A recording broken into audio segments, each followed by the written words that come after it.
Terjadi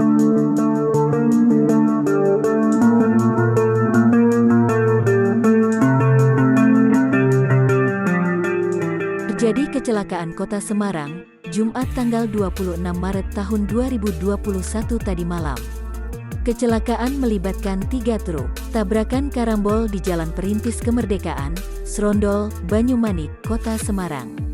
Akibatnya, satu sopir truk terjepit dan dievakuasi petugas polisi serta warga setempat.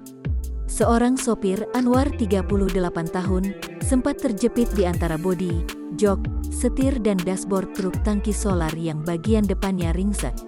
Insiden kecelakaan beruntun ini terjadi tepatnya di jalur menuju arah Gombel, di depan Soto Ayam Bangkong Srondol. Dilaporkan, ada 3 truk yang terlibat dalam kecelakaan karambol ini. 2 diantaranya truk tangki isi solar dan 1 lainnya truk tronton.